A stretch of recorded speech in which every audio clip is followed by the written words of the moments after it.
8장. 여호와께서 모세에게 말씀하여 이르시되 너는 아론과 그의 아들들과 함께 그 의복과 관유와 속죄제의 수송아지와 순양 2마리와 무교병 1광주리를 가지고 온 회중을 회막문에 모으라. 모세가 여호와께서 자기에게 명령하신 대로 하매 회중이 회막문에 모인지라. 모세가 회중에게 이르되 여호와께서 행하라고 명하신 것이 이러하니라 하고 모세가 아론과 그의 아들들을 데려다가 물로 그들을 씻기고 아론에게 속옷을 입히며 띠를 띄우고 겉옷을 입히며 에봇을 걸쳐 입히고 에봇에 장식띠를 띄워서 에봇을 몸에 메고 흉패를 붙이고 흉패에 우림과 둠밈을 넣고 그의 머리에 관을 씌우고 그 관 위 전면에 금패를 붙이니 곧 거룩한 관이라. 여호와께서 모세에게 명령하신 것과 같았더라. 모세가 관유를 가져다가 성막과 그 안에 있는 모든 것에 발라 거룩하게 하고 또 제단에 7번 뿌리고 또 그 제단과 그 모든 기구와 물두멍과 그 받침에 발라 거룩하게 하고 또 관유를 아론의 머리에 붓고 그에게 발라 거룩하게 하고 모세가 또 아론의 아들들을 데려다가 그들에게 속옷을 입히고 띠를 띄우며 관을 씌웠으니 여호와께서 모세에게 명령하신 것과 같았더라. 모세가 또 속죄제의 수송아지를 끌어오니 아론과 그의 아들들이 그 속죄제의 수송아지 머리에 안수하매 모세가 잡고 그 피를 가져다가 손가락으로 그 피를 제단의 4귀퉁이 뿔에 발라 제단을 깨끗하게 하고 그 피는 제단 밑에 쏟아 제단을 속하여 거룩하게 하고 또 내장에 덮인 모든 기름과 간 꺼풀과 2콩팥과 그 기름을 가져다가 모세가 제단 위에 불사르고 그 수송아지 곧 그 가죽과 고기와 똥은 진영 밖에서 불살랐으니 여호와께서 모세에게 명령하심과 같았더라. 또 번제의 순양을 드릴새 아론과 그의 아들들이 그 순양의 머리에 안수하매 모세가 잡아 그 피를 제단 사방에 뿌리고 그 순양의 각을 뜨고 모세가 그 머리와 각든 것과 기름을 불사르고 물로 내장과 정강이들을 씻고 모세가 그 순양의 전부를 제단 위에서 불사르니 이는 향기로운 냄새를 위하여 드리는 번제로 여호와께 드리는 화제라. 여호와께서 모세에게 명령하심과 같았더라.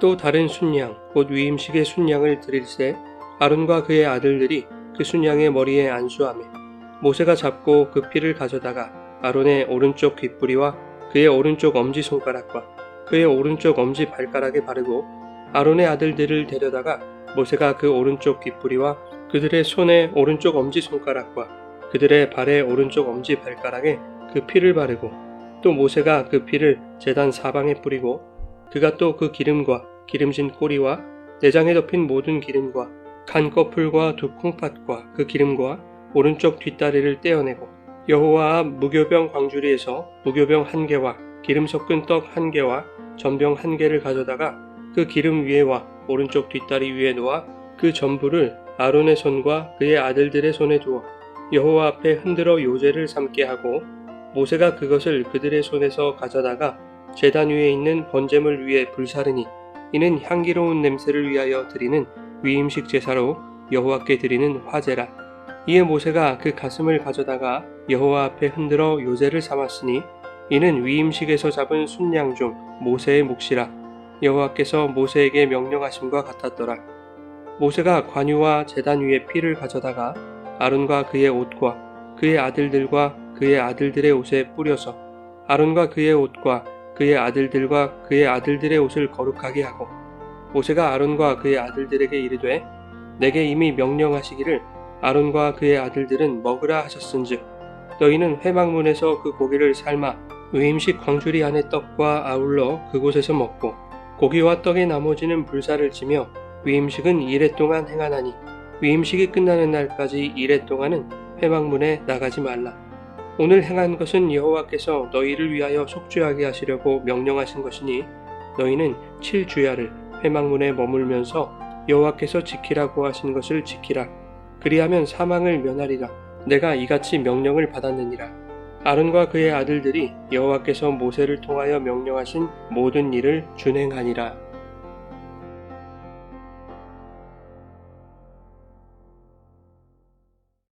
여러분 좋은 아침입니다. 오늘도 말씀의 은혜가 여러분의 삶에 풍성히 임하기를 소망합니다. 레위기 8장은 제사장 위임식에 대한 내용입니다. 제사장 위임식은 출애굽기 29장에서도 다루고 있습니다. 출애굽기의 내용을 참고해 보시면 더 좋을 것 같습니다. 오늘 본문은 출애굽기 본문에 비해서 제의적 용어를 자제하고 있죠. 이스라엘 온 회중이 알아듣기 쉽도록 일반적이고 쉬운 용어들을 사용하고 있습니다. 오늘 본문 이전까지는 번제, 소제, 화목제, 속죄제, 속건제 이 5가지 제사 규례에 대한 설명이었습니다. 그런데 본문 8장에서 제사장 위임식을 다루고 있는 것으로 보아 이 5가지 제사 규례와 제사장 위임식이라는 이벤트가 하나의 목적으로 연결되어 있다는 것을 알 수 있습니다. 우리가 이제까지 살펴봤던 1장부터 7장까지의 내용의 핵심은 하나님이 명하시는 제사와 제물이 예수 그리스도를 상징하고 있다는 것이었습니다. 이렇게 제사와 제물로 설명되었던 예수 그리스도와 그분의 구속의 은혜가 8장과 9장에서는 제사장의 모습으로 소개되고 있는 것이죠.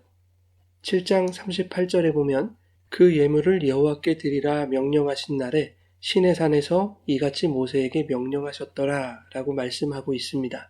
이 말씀을 원어로 보면 그들의 예물과 함께 여호와께 가까이 나아오도록 하기 위하여 모세에게 명령하셨다라는 뜻입니다. 그러니 1장부터 7장까지 설명하고 있는 제사의 규례는 이스라엘이 여호와께 가까이 나아오도록 하기 위한 하나님의 명령이었다는 뜻이 되는 것입니다. 그런데 본문의 제사장 위임식의 많은 구절들에서 이 또한 여호와의 명령대로 된 것이다 라고 말씀하고 있습니다. 즉 7장 38절의 말씀은 1장부터 7장의 제사 규례와 8장 이후의 제사장 위임식의 연결고리가 되고 있는 것이죠. 그러므로 모든 제사의 규례와 제사장 위임은 공히 이스라엘이 여호와께 가까이 나아오도록 하기 위한, 다시 말해서 하나님이 그들을 자기 백성으로 삼으시기 위한 동일한 목적을 띠고 있다는 것을 알 수 있습니다. 제사장 위임식은 이스라엘 모든 지파들이 함께하는 공동체 의식이었습니다. 이것은 온 이스라엘이 하나님이 정하시는 제사장직에 대하여 인식하도록 하시는 것이죠. 또한 제사장에 대한 인정을 요구하고 있는 것입니다. 동시에 제사장은 이 공동체 의식에 함께하는 모든 이스라엘 백성을 자신의 마음에 품고 섬겨야 한다는 무거운 책임과 의무를 부여받는 자리입니다. 이 제사장 위임식은 앞서 말씀드린 대로 여호와께서 모세에게 명령하신 대로 이루어졌습니다. 36절에서는 여호와께서 모세를 통하여 명령하신 모든 일을 준행했다라고 말씀하고 있죠. 여호와께서 명하신 제사장 위임식은 영원한 대제사장이신 예수 그리스도를 예표하고 있는 것입니다. 대제사장이신 예수 그리스도께서 당신의 백성들을 품고 섬기실 것을 제사장 위임식으로 설명하고 있는 것입니다. 또한 모세가 아론과 그의 자녀들에게 제사장직을 위임하는 것을 통해서 영원한 대제사장이신 예수 그리스도께서도 모든 성도들에게 당신의 제사장직을 위임하고 계신다는 것을 나타내고 있는 것입니다. 계시록 1장 6절은 이렇게 말씀하죠. 그의 아버지 하나님을 위하여 우리를 나라와 제사장으로 삼으신 그에게 영광과 능력이 세세토록 있기를 원하노라. 한편 위임식의 절차는 이렇습니다. 모세가 아론과 그의 아들들을 데려다가 물로 그들을 씻기고 거룩한 옷을 입힙니다. 에봇을 입히고 흉패를 붙이고 흉패에 우림과 둠밈을 넣고 머리에는 거룩한 관을 씌웁니다. 모세가 관유를 가져다가 성막과 그 안에 있는 모든 기구들에 발라서 거룩하게 구별합니다. 그리고 속죄제와 소제를 곁들인 화목제를 드립니다. 그리고 34절은 이렇게 말씀합니다. 오늘 행한 것은 여호와께서 너희를 위하여 속죄하게 하시려고 명령하신 것이니. 이 말씀은 오늘 본문이 설명하고 있는 제사장 위임식을 대표하고 있는 핵심적인 말씀이죠. 이 위임식의 목적이 제사장의 속죄임을 알 수 있는 것입니다. 오늘날 모든 성도가 거룩한 제사장직을 위임받았습니다. 하나님께서 성도를 거룩한 제사장들로 부르신 목적은 예수 그리스도께서 제물이 되어주신 그 십자가의 대속과 구원의 은총인 것입니다. 23절 이하에는 아론과 그의 아들들의 오른쪽 귓부리와 오른쪽 엄지손가락, 오른쪽 엄지발가락에 모세가 희생제물의 피를 바르는 의식을 행합니다. 이렇게 각 신체기관의 오른쪽에 피를 바르는 것은 성경의 일반적인 용례상 오른쪽은 완전함을 상징하고 왼쪽에 비해 오른쪽이 탁월함과 우수함을 나타내기 때문입니다. 그런가 하면 귓뿌리와 엄지손가락, 엄지발가락은 사람의 신체를 대표한다는 의미가 있습니다. 귓뿌리는 들음을, 엄지손가락은 행함을, 엄지발가락은 걷는 것을 상징하죠. 이는 삶의 모든 영역에서 거룩하게 구별되어야 함을 의미합니다. 하나님은 왕같은 제사장인 교회와 성도들이 모든 상황에서 하나님의 말씀에 귀를 기울이고 삶의 모든 영역에서 주님의 뜻을 행하며 주님이 명령하신 곳으로 향하는 거룩하게 구별된 삶을 살아가기 원하십니다. 33절에는 제사장 위임식이 이래 동안 진행되는 것이라고 말씀합니다. 7일 동안 한 번의 위임식을 행하는 것이 아니라 7일 동안 매일 동일한 위임식을 반복해야 했습니다. 성경에서 7이라는 수가 상징하는 것은 완성, 안식, 하나님의 신성함을 의미합니다. 이스라엘 백성이 견고한 성 여리고를 7일 동안 돌았고 7일째에는 7바퀴를 돌았습니다. 이해할 수 없는 방법이지만 하나님의 말씀대로 준행할 때 철옹성 같은 여리고는 무너졌습니다. 7이 상징하는 하나님의 신성이 여리고를 무너뜨린 것이죠. 그런가 하면 7이란 수는 하나님의 말씀에 의지하여 세상이라는 견고한 성을 돌고 있는 성도가 살아가는 이 세상 역사의 시간을 의미하기도 합니다. 제사장 위임식이 7일 동안 계속되었다는 것은 제사장처럼 거룩하게 구별된 성도들은 이 세상 역사의 시간 동안 하나님의 뜻과 명령을 지키며 거룩하게 구별된 삶을 살아가야 한다는 것을 말씀하는 것입니다. 한편 33절에 위임식이 끝나기 전에는 회막문 밖으로 나가지 말라고 하셨습니다. 7일 동안의 이 위임식은 그들의 속죄를 위한 것이니 7주야 동안 회막문에서 머물면서 여호와께서 명하신 것을 지키라고 말씀하는 것이죠. 회막문 밖으로 나갔다가 만에 하나 부정한 것에 접촉하게 되는 불상사를 방지하기 위함입니다. 제사장 위임식이 완성되기 위해서는 7일 동안 거룩한 성막을 절대로 벗어나서는 안 되는 것이죠. 여러분, 이 세상 속에서 그리스도인으로서의 거룩과 정결함을 지킨다는 것, 말씀대로 살아간다는 것은 쉬운 일이 아니죠. 수많은 유혹과 시험들이 찾아옵니다.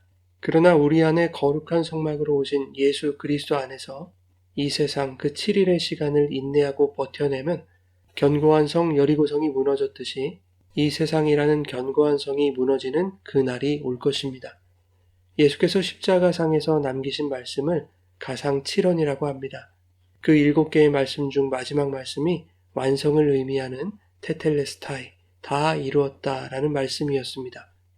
예수님이 십자가에서 죽으신 그때 이미 세상 나라의 종말이 선고되고 하나님 나라의 완성이라는 온전한 안식의 날이 확정된 예고로서 공포된 것입니다. 그러므로 완성된 그 나라의 도래와 영원한 안식을 소망하며 거룩하신 주님의 말씀으로 이 세상 나라와의 싸움에서 승리하는 거룩한 주의 백성, 왕같은 제사장들 되시기를 예수님의 이름으로 축원합니다.